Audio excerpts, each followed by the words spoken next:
जैन साथियों, मैं अक्षय मुद्गल आप सभी के बीच एक बार फिर बहुत इंपॉर्टेंट इन्फॉर्मेशन लेकर के आया हूँ। ध्यान रखेंगे आप जीएस के लिए 12 बजे जरूर जुड़ा करें मेरे साथ एसएससी वाला पे।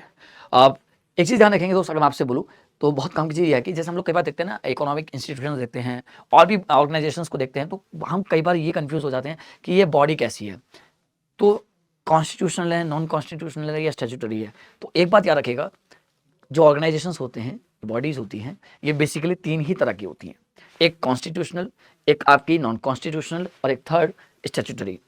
कॉन्स्टिट्यूशनल बॉडीज वो हैं जिनका मेंशन कॉन्स्टिट्यूशन में है। जैसे इकोनॉमी में अगर हम देखेंगे फाइनेंस कमीशन, चाहे मैं सेंट्रल फाइनेंस कमीशन की बात करूं, स्टेट फाइनेंस कमीशन, ये एक इकोनॉमिक बॉडी है और ये कॉन्स्टिट्यूशनल है। मैं आपसे बात करूं जीएसटी काउंसिल की, जीएसटी काउंसिल हमारी एक कॉन्स्टिट्यूशनल बॉडी है। ओके, क्लियर आपको? ठीक है। अगर मैं आपसे बात करता हूं नॉन कॉन्स्टिट्यूशनल, जो कॉन्स्टिट्यूशन में नहीं है, जैसे planning commission, NITI Aayog, national development council, लेकिन एंड देन थर्ड वाला है स्टैट्यूटरी बॉडीज। अगर मैं इसकी बात करूं, इसमें कौन आती है? वो चीजें, वो संस्थाएं, अगर आपके पार्लियामेंट ने कोई कानून बना के इनको बनाया है, अगर आपके पार्लियामेंट ने कोई एक्ट पास किया तब इनका फॉर्मेशन किया, ये क्या होती है? स्टैट्यूटरी बॉडी, जो आपकी पार्लियामेंट या स्टेट लेजिस्लेचर के एक्ट के द्वारा बनाई जाती हैं। अगर मैं एग्जाम्पल दूं इसका आपको, तो आप देखें जैसे सेबी है ना, आप देखते हैं नाबार्ड 1982, सेबी देखते हैं।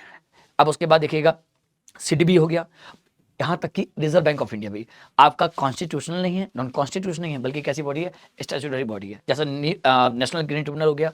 अब बात करेंगे आपका, बहुत सारे हैं, जैसे माइनॉरिटीज कमीशन हो गया, है ना। अब बात करेंगे जो वुमेन कमीशन हो गया। अब बात करेंगे इसके बाद आपका क्या, एनएचआरसी हो गया, एसएचआरसी हो गया, तो NHRC national human rights commission. तो इस तरह की चीज़ें हैं। तो आज ये ध्यान रखेंगे कि इकोनॉमी के पर्सपेक्टिव में जो बॉडीज होती है वो बेसिकली 3 तरह की होती हैं और कैसे कैसे होती है, मैंने आपको बताया। Thank you so much.